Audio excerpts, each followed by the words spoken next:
Magandang umaga sa atin mga kapatid, sa mga kaibigan namin na nandito ngayon at mga kapamilya. Samahan niyo po akong buksan ang ating Biblia at dumako po tayo sa 1 John and we will be reading 1 John chapter 1 verses 1 to 4.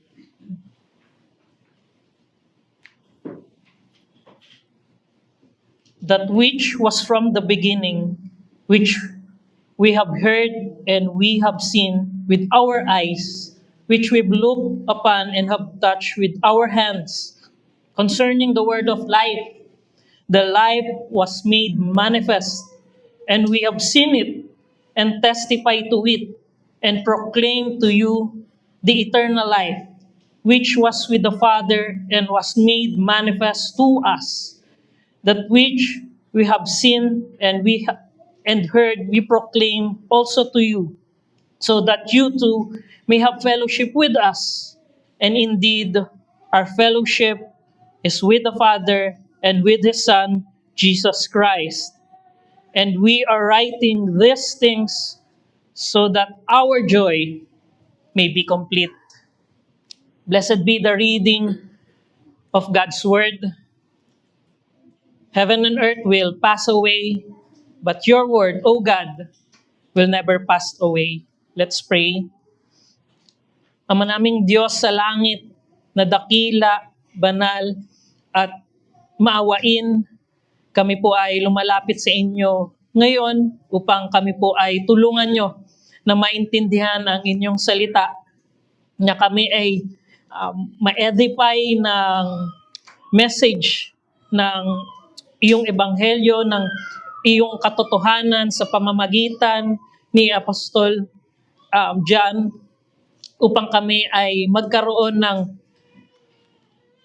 katiyakan sa aming pinapaniwalaan at ito ay magdulot sa amin ng paglakad sa liwanag at pagyakap sa mga katotohanan na ipinamamalas mo, pinakikita mo sa iyong salita. Tulungan mo ang inyong lingkod sa oras na ito na ibahagi ang inyong salita ng may kapangyarihan. Nawa po ito ay magdulot sa amin, hindi lamang ng aming puso na susunod, bagkus ang kaligayahan sa aming pagsunod. Maraming salamat po sa pangalan ni Jesus. Amen.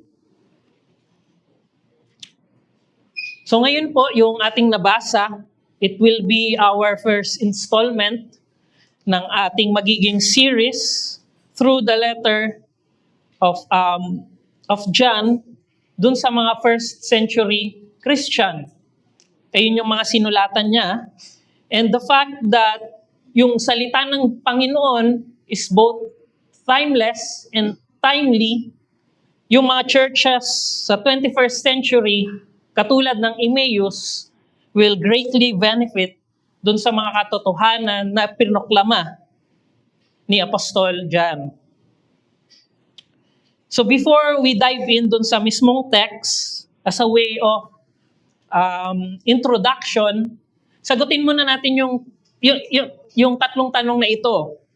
Sino yung sumulat? Obviously, meron na tayong sagot kagad doon. Sino ang sumulat nung 1 John, well obviously, si John.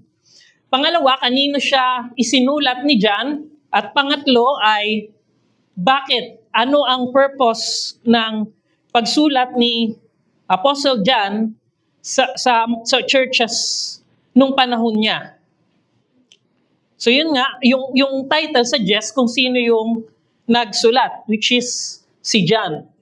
At yung John na ito ay none other than, kasi maraming John sa Bible, pero yung John na ito ay yung John na isa sa disciples ni Jesus. One of the 12 disciples of Jesus. And kasama din siya dun sa closest inner circle ni Jesus, which is si James, si John, and si Peter. Meron lamang akong dalawang event na kinuha para magkaroon tayo ng highlight dun sa character ni John sa Bible. Mayroong dalawang event. Yung una, silang magkapatid when James and John asked Jesus if he wanted them to call the fire down from heaven. Nung nandun sila sa isang bayan sa Samaria. Kasi hindi tinanggap dun si Jesus. So itong si James and si John, sabi nila kay Jesus, gusto mo ba, Panginoon, hingin na namin yung pagbagsak ng apoy mula sa langit dahil hindi ka tinanggap diyan sa bayan na yan? Yun yung request ng dalawa. Pero ang sabi ni Jesus, hindi yun yung kanyang pakay sa panahon na yon, kundi ang kanyang pakay ay forgiveness of sin at hindi judgment of sin. So yun, nakita natin yung katangian ng John na sumulat ng 1 John. And dahil dito, ang nickname ni Jesus sa kanila ay Sons of Thunder. So, anak ng kulog. Dahil siguro dun sa pagiging mabilis nilang magbagsak ng judgment or impulsive silang magkapatid. And yung pangalawa naman, silang dalawa ulit, magkapatid. Ang request nila kay Jesus naman this time is to grant them seat to His left and to His right when the time comes that He will be in His glory. So dito naman makikita natin si John and yung kanyang kapatid, gusto nila nung fame or siguro power na din. Kasama nung dahil kung sino man yung upo sa kanan at kaliwa ng hari, may posisyon. Makikita natin dun sa dalawang event na yon that this John is an impulsive, quick-tempered, vengeful, selfish, and power-hungry na isang tao. But because he had seen, heard, he encountered Jesus. Yung nickname niya na Son of Thunder will eventually drop. Hindi na natin kilala ngayon si John na Son of Thunder. Sana natin mas kilala si Apostol John. He is the apostle of love. Mas kilala na natin siya bilang apostle of love because his writing focused heavily on the theme of divine love, hindi divine judgment na gusto niyang ibagsak dun sa isang bayan sa Samaria, or divine vengeance. Emphasizing that the God he is worshiping, he is proclaiming, is the God who himself is love. And kahit yung title niya sa kanyang sarili mismo, sa sulat niya or dun sa kanyang sinulat na gospel, which is yung John na gospel, ano yung title na ibinibigay niya sa sarili niya kapag babanggitin niya yung event na nandoon siya?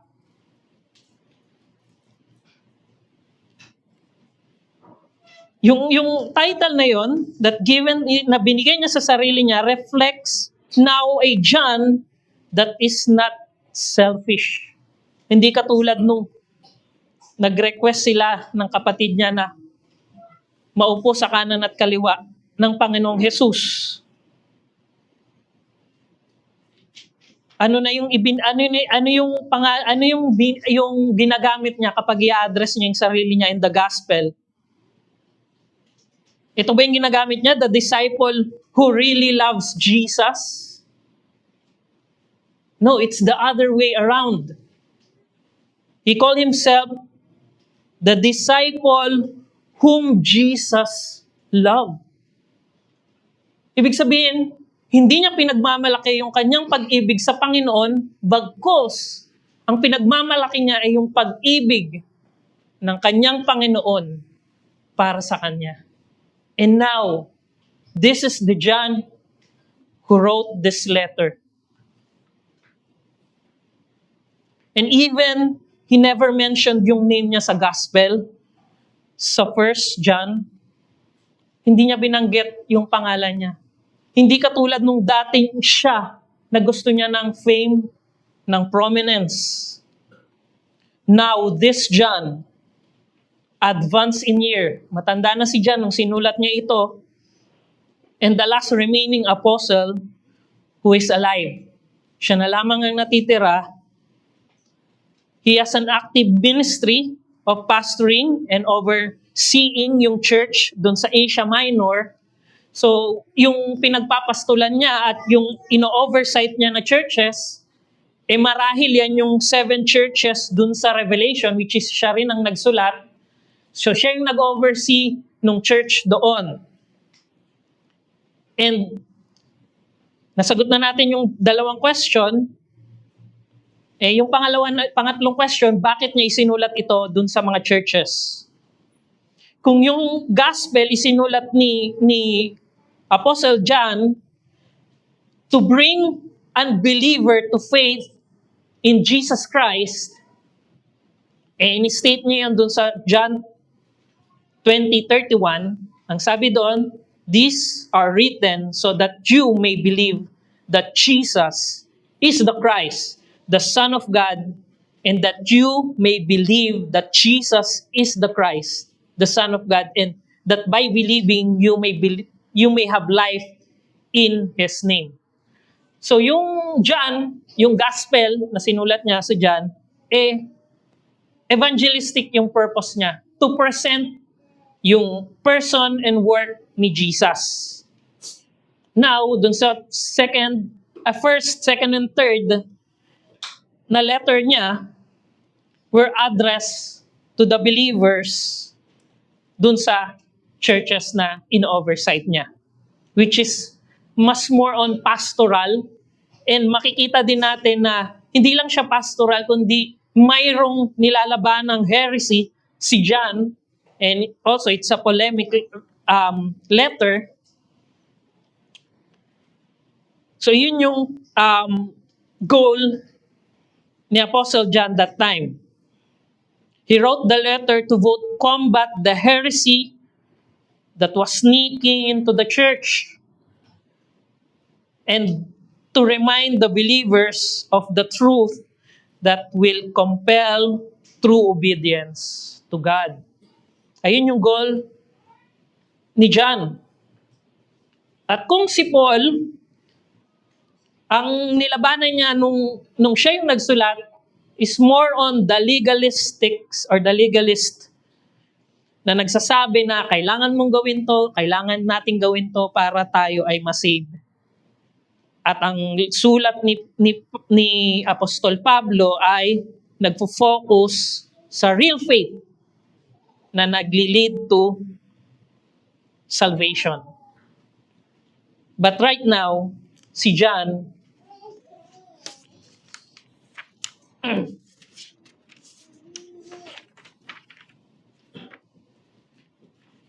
on the other hand, in his letter, fought the heresy of the Gnostics.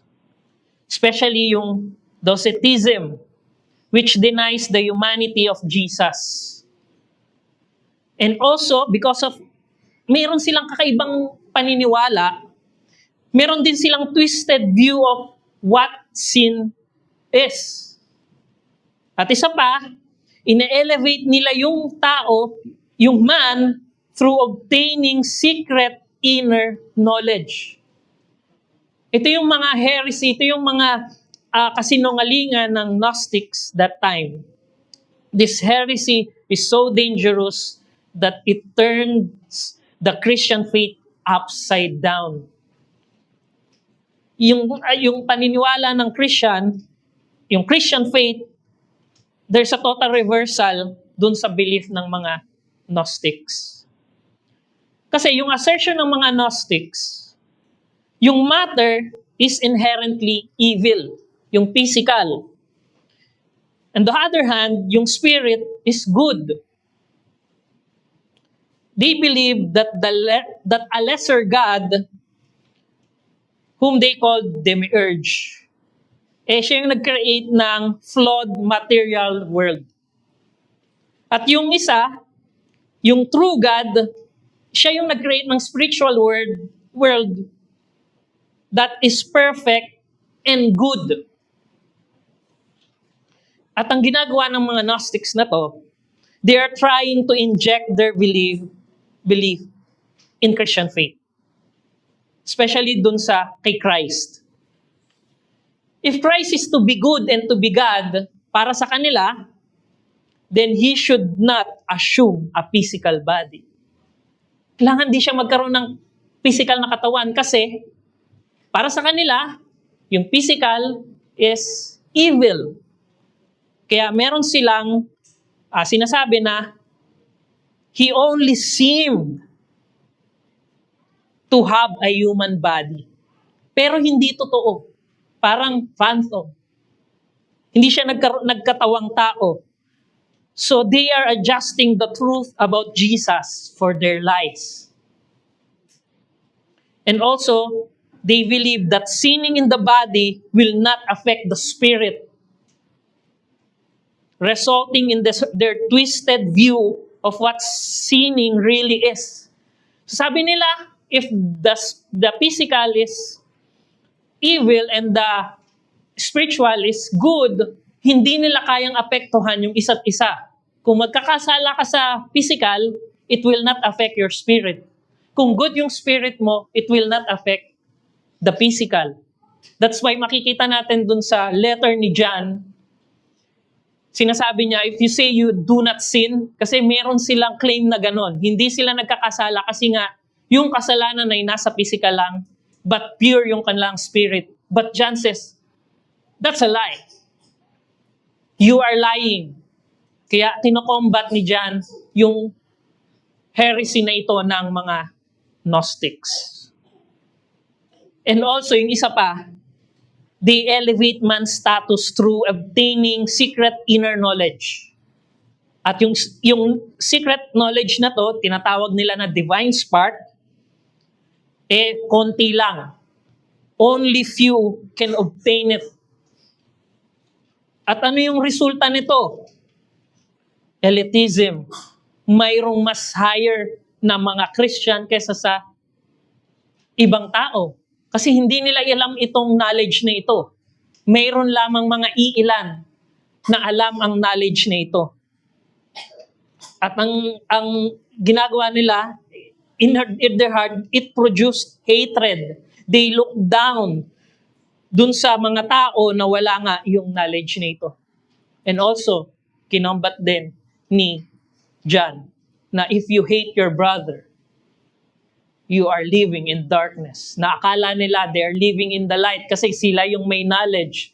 Sila yung may secret knowledge. Sa isip nila, sila yung living in the light. But John refute. No, if you hate your brother, you're living in the darkness. So makikita natin, doon sa binasa natin kanina, John right away started this letter to inform the church in Asia Minor about Jesus or the Jesus that was preached to them. He needs to defend the truth. So John started right away with no greetings. Papansin natin dyan, no salutation, or even a proper way to start yung kanyang letter. Diba nakita kagad natin? Antemano, inumpisahan niya kagad yung letter. Siguro, parang son of thunder pa rin siya sa pagsusulat. Kasi wala nang paligoy-ligoy. Ito na, binagsak niya kagad yung katotohanan. At itong John, sabi ng mga commentators, he wrote this letter not like yung mga epistles writer. His letter lacks the typical greetings or farewells. His way of writing is not linear. Hindi katulad ni Apostle Paul na linear. May simula ng topic, tutuloy-tuloy niya matatapos another topic.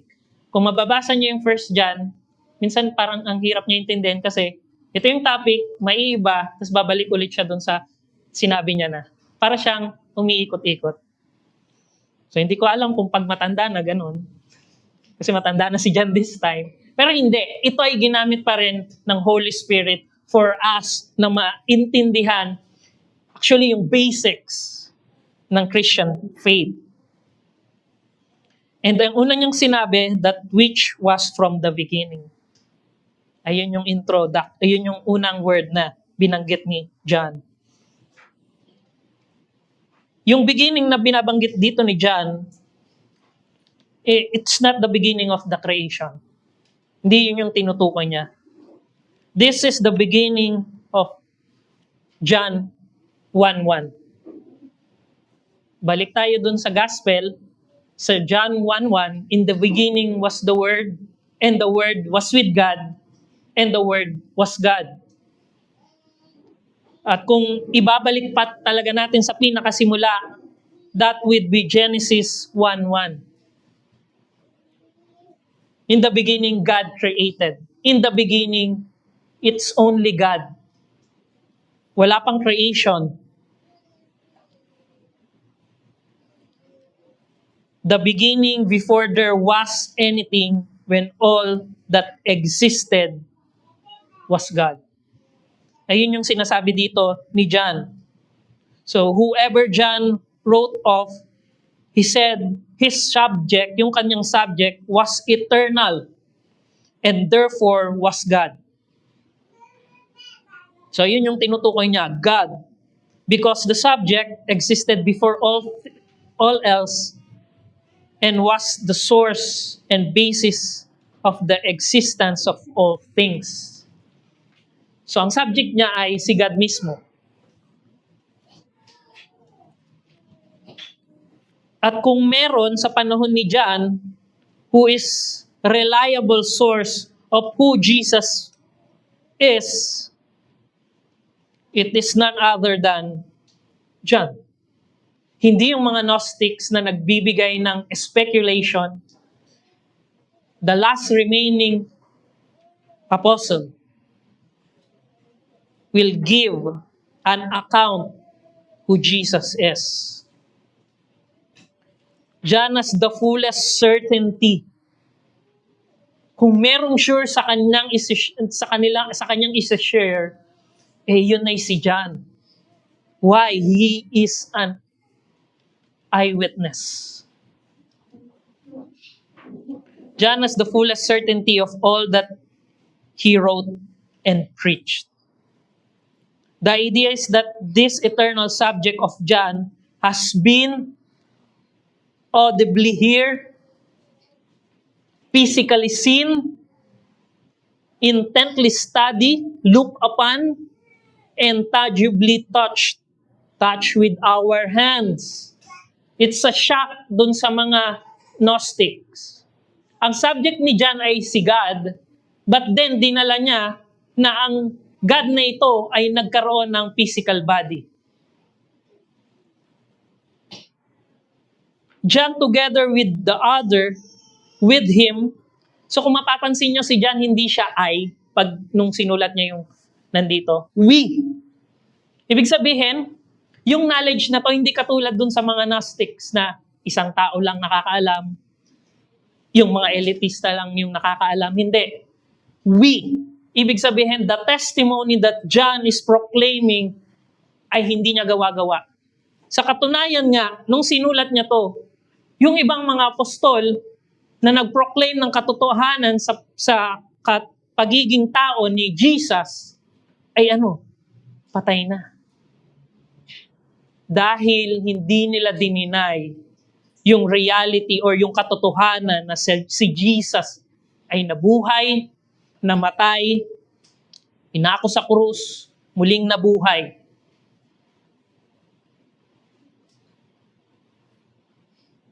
John together with others with him, who were eyewitness of the incarnate Christ, testify to the truth.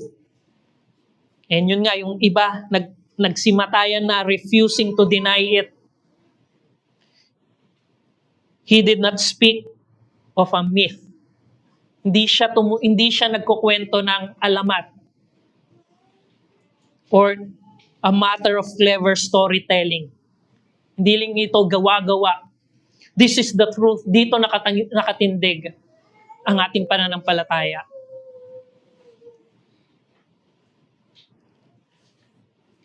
So, yun yung ating first na point. Ang ating first point is the sureness of our faith. Saan siya nakatindig? And yung pangalawa nating point is the gladness in our fellowship. So continue natin, the sureness of our faith.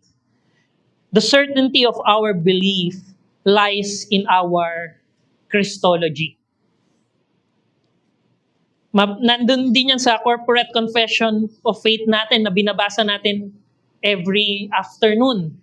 Diba? Nandun yung, and in the Lord Jesus, the only Son of God, begotten from the Father before all ages, God from God, light from light, true God from true God, begotten not made, tumutukoy sa kanyang divinity, of the same essence as the Father, through Him all things were made. So yun yung tumutukoy sa divinity. And for us, and for our salvation, He came down from heaven. He became incarnate. He took a flesh by the Holy Spirit and the Virgin Mary and was made human. Dito nakatindig yung ating sureness ng ating faith. So why should Christian be reminded then, nung panahon na yon, and why should Christian be reminded now, nung katotohanan na ito, of the humanity of Jesus? Kaya alam naman natin na it should be one of the basic belief of our Christian theology. Kapag nagkamali tayo sa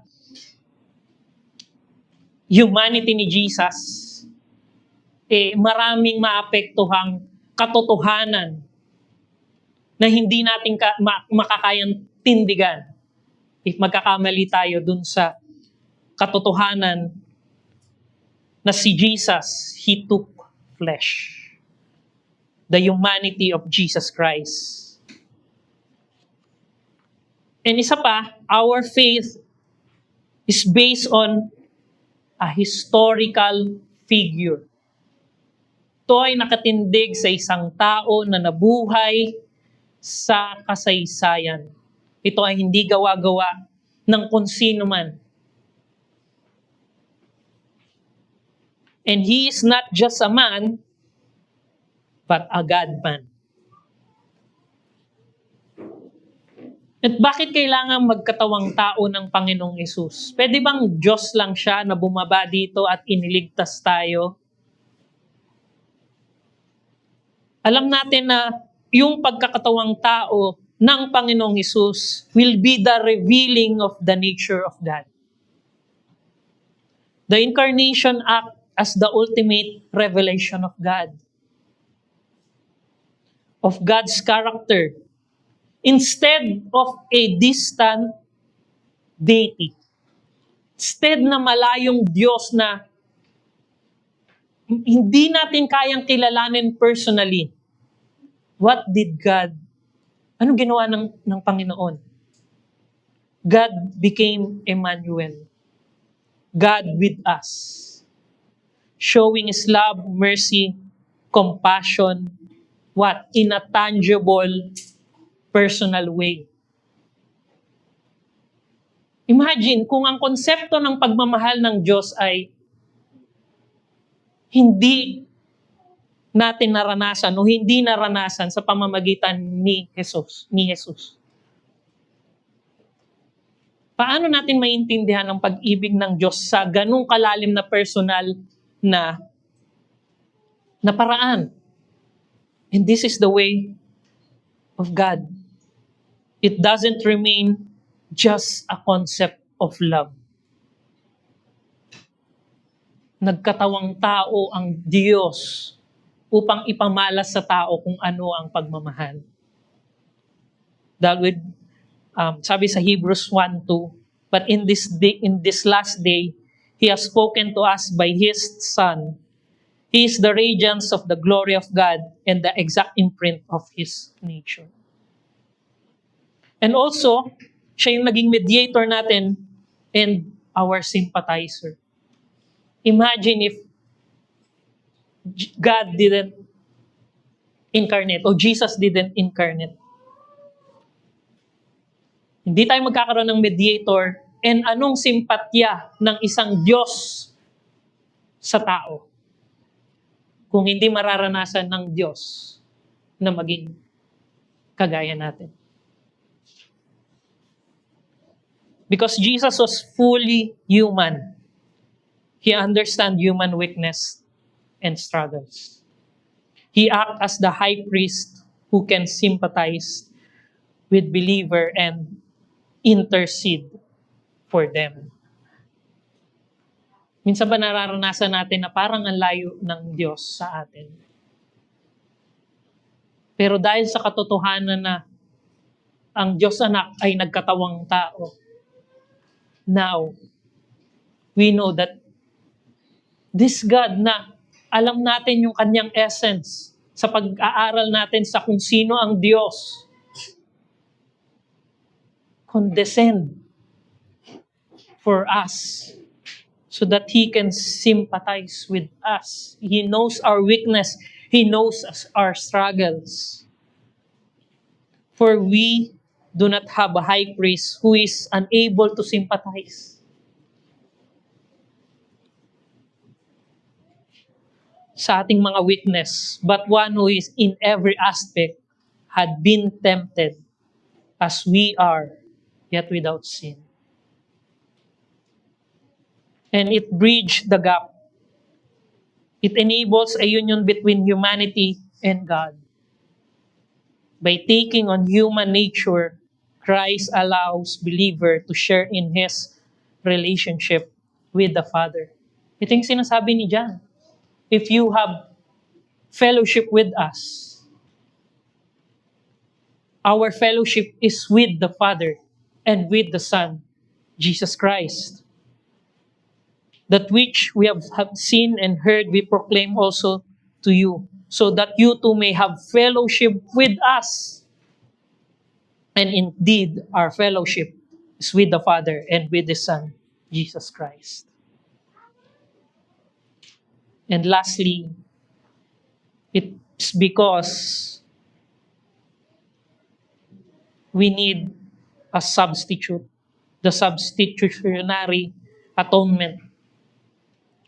To pay for human sin, a human sacrifice was required. The incarnation allowed the eternal Son of God to take on flesh, making it possible for Him to die. And how did Jesus die? Paano namatay ang ating Panginoong Hesus? Sa pinaka-cruel na paraan na we deserve. Kasi hindi siya yung makasalanan. We are. As what? As a representative and substitute for us.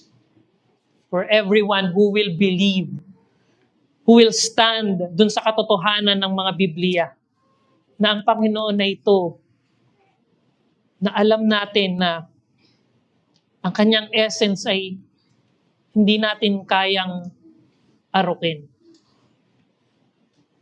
The creature and the creator and the creature distinction is so vast.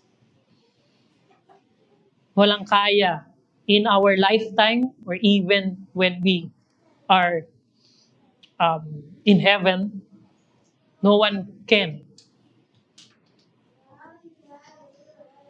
attain na maintindihan yung essence ng Diyos. But this God condescend. For us, indeed, under the law, almost everything is purified with blood. Hebrews 9:22. And without the shedding of blood, there's no forgiveness of sin. So right now, I hope that for every one of us, that there will be no room for doubt. Because God didn't leave us in the darkness.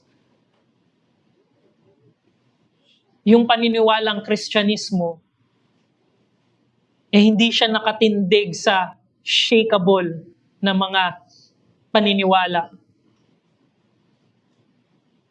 Kung malalaman natin yung paniniwala ng mga ibang religion,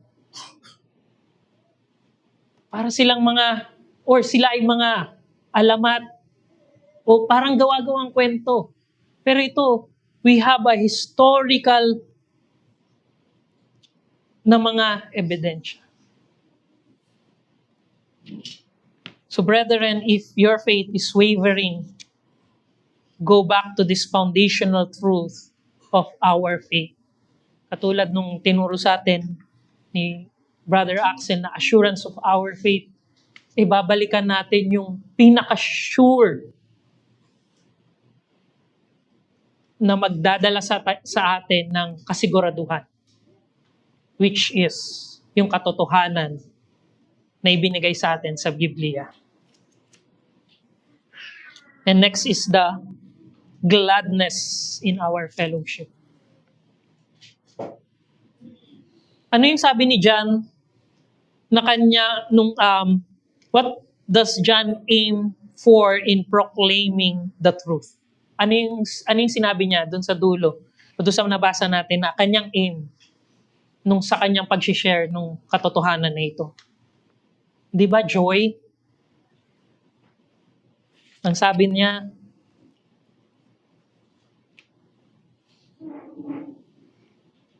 and indeed, our fellowship is with the Father and with His Son, Jesus Christ, and we are writing these things so that our joy may be complete.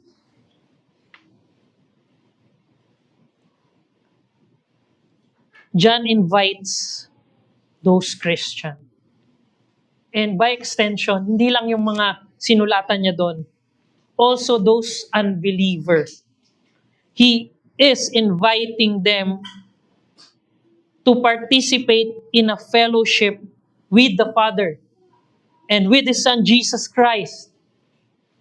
Hindi katulad ng mga Gnostics na yung may mga, siguro ang itatanggapin lang nila doon, yung mga matatalino kasi knowledge yung kanilang pinagyayabang na meron sila.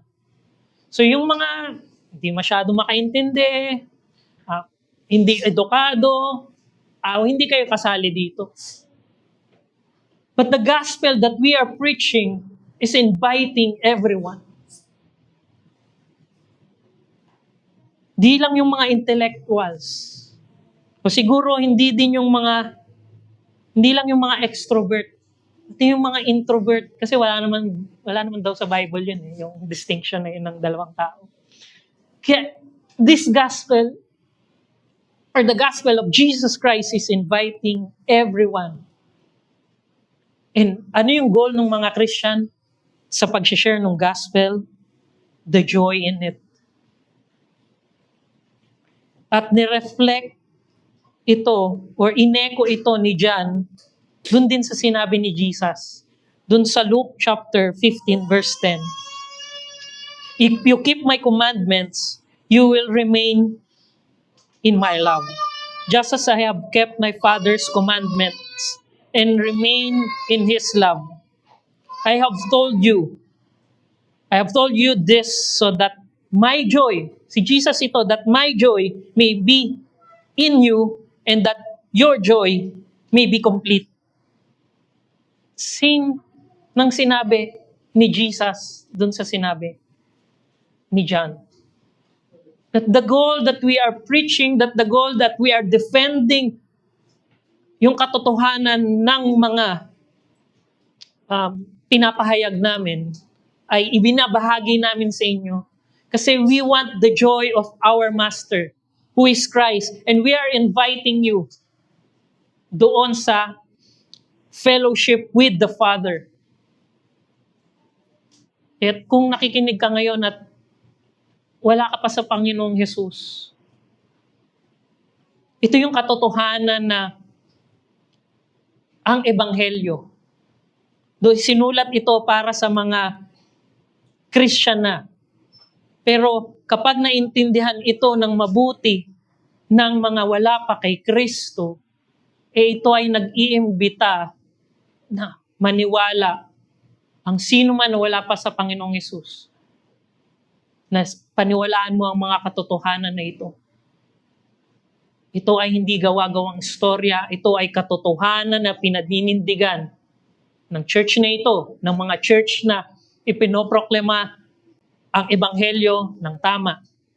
And it's an invitation.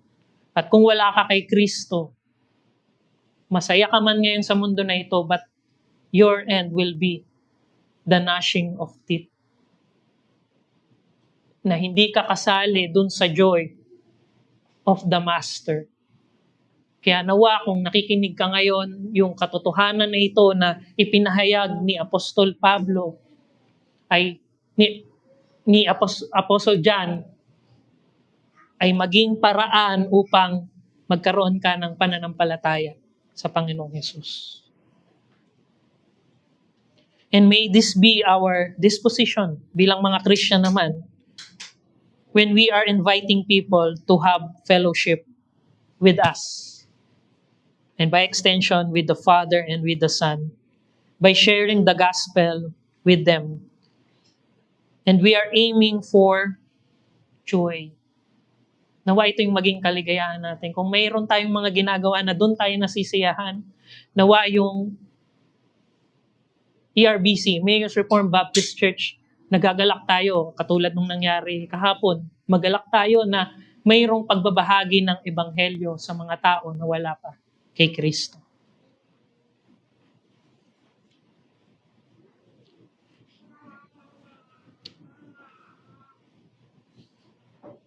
Nawa ito yung patuloy na asamin natin bilang mga Kristiyano. Let's pray. Ama naming Diyos, maraming salamat po sa liwanag ng iyong salita na naisulat ni Apostle John upang hindi lamang depensahan yung katotohanan ng pagiging tao ni Jesus, but also yung assurance ng aming faith na nakatindig sa katotohanan ng Panginoong Hesus ay nagkatawang tao, isang Diyos na sobrang layo sa amin, ay lumapit sa amin, nagkatawang tao upang iligtas ang sino man na maniniwala at mananampalataya sa katotohanan ito. Nawa po sa pagpapatuloy, Lord, ng aming service right now, when the afternoon service, yung mga gagawin pa namin today, nawa ito ay maging means na masiyan kami sa fellowship with one another, at yung fellowship din na ito ay magbunga sa amin ng kagalakan na ang bawat isa ay ma-encourage na magbahagi ng salita ng Diyos upang ang iba naman ay makabahagi sa kaligayahan namin. Maraming salamat po dahil ikaw po yung Diyos na ang salita mo ay may kapangyarihan. Ito nawa ang magbigay sa amin ng kapanatagan, ng kasiguraduhan ng pinapaniwalaan namin. It's none other than the true God who saves us. Maraming salamat po. In Jesus' name we pray. Amen.